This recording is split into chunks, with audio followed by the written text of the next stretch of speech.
చదువుతున్నాను. ఇప్పుడు మా స్టూడెంట్స్కి ఇప్పుడు స్కాలర్షిప్లు వస్తలేవు, ఇయర్లీ స్కాలర్షిప్స్ వస్తలేవు.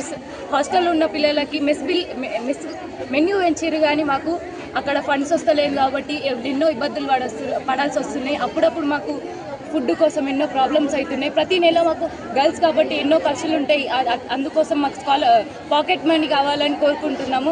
మాకు చెందాల్సిన స్కాలర్షిప్లు మాకు రావాలని, మా కాలేజ్లకి వాష్రూమ్స్ సఫిషియెంట్గా ఉండేవి. మా కాలేజ్లో ఎంపీసీ క్లాస్ రూమ్ లేదు కాబట్టి మాకు సొంత భవనాలు కాలేజ్కి ఉండాలని చెప్పి మేము కోరుకుంటున్నాము. ప్రతి సంవత్సరం మా అందరికీ స్కాలర్షిప్లు పడితే మాకు సర్టిఫికేట్లు వస్తాయి. మేము ముంగట పోయి చదువుకొని మా రాష్ట్రం పేరు, ఈ దేశం పేరు నిలబెట్టాలని కోరుకుంటున్నాము. కాబట్టి ప్లీజ్ ఈ ప్రభుత్వం నుంచి కోరుకుంటున్నాం కి స్కాలర్షిప్లను విడుదల చేయండి, మెస్ ఫండ్స్ని ఇవ్వండి, అన్నీ చేయండి. Thank you. ఆధ్వర్యంలో ఈరోజు సబ్ కలెక్టర్ గారి దగ్గర ధర్నా కార్యక్రమం నిర్వహించడం జరిగింది. అయ్యా ముఖ్యమంత్రి రేవంత్ రెడ్డి గారు, మీరు ఏదైతే ఎన్నికల్లో ఇచ్చినటువంటి హామీలో భాగంగా విద్యార్థుల సమస్యలు పరిష్కారం చేస్తా, సంక్షేమ హాస్టల్ విద్యార్థుల సమస్యలు ఏదున్నా కూడా ఖచ్చితంగా పరిష్కారం చేస్తామని చెప్పినటువంటి హామీలు ఎటువైనాయని చెప్పేసి ఈ సందర్భంగా అడుగుతా ఉన్నాను. మీరు గద్దెలెక్కి దాదాపు 2 సంవత్సరాలు గడుస్తూ ఉంది. ఇప్పటి వరకు చెప్పినటువంటి హామీలు ఏమాత్రం నెరవేర్చకుండా ఈరోజు కాలం గడుపుతున్నటువంటి పరిస్థితి ఒకవైపున ఉంది. అయ్యా ముఖ్యమంత్రి, ఈరోజు ఇక్కడ ఉన్నటువంటి విద్యార్థులు, పేద విద్యార్థులు, సంక్షేమ హాస్టల్ చదువుకునేటువంటి విద్యార్థులు ఒకవైపున మీరు గొప్పలు చెప్పుకుంటా ఉన్నారు. మేము మెనుని పెంచడమని చెప్పి చెప్తా ఉన్నారు. కానీ మెనుని పెంచారు కానీ ఇక్కడ వచ్చేటువంటి ఏదైతే ఫండ్ ఉన్నాయో అవిని పెంచకుండా ఈరోజు కాలం నిలదీస్తున్నటువంటి పరిస్థితి కనిపిస్తూ ఉంది. ఇప్పటి వరకు దాదాపు 9 నెలలు గడుస్తూ ఉంది. ఇప్పటి వరకు కూడా మెస్ బిల్లులు రాక ఈరోజు విద్యార్థులు కానీ అటు వాడలు చాలా ఇబ్బందులు పడుతున్నటువంటి పరిస్థితి ఒకవైపున ఉంది.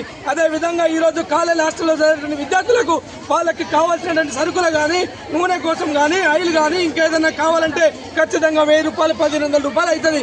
వారికి కూడా కాస్మెటిక్ ఛార్జీలు నెల 500 రూపాయలు ఇవ్వాలని చెప్పేసి కూడా ప్రధానంగా మేము డిమాండ్ చేస్తా ఉన్నాము. అదేవిధంగా సొంత భవనాలు లేనటువంటి సంక్షేమ హాస్టళ్లలో భవనాలు నిర్మించాలని చెప్పేసి కూడా ఈ సందర్భంగా మేము డిమాండ్ చేస్తా ఉన్నాము. ప్రధానంగా స్కాలర్షిప్ రియంబర్స్మెంట్ దాదాపు 9,000 కోట్ల రూపాయలు ఈ రోజు రాష్ట్రంలో పెండింగ్లు ఉన్నాయి. దీని మూలంగా అసలు ప్రభుత్వ డిగ్రీ కాలేజీలో, యూనివర్సిటీలో, పీజీ కాలేజీలో విద్యార్థులకు, పేద విద్యార్థులు జాయిన్ అవుతా ఉన్నారు, చదువుతున్నారు.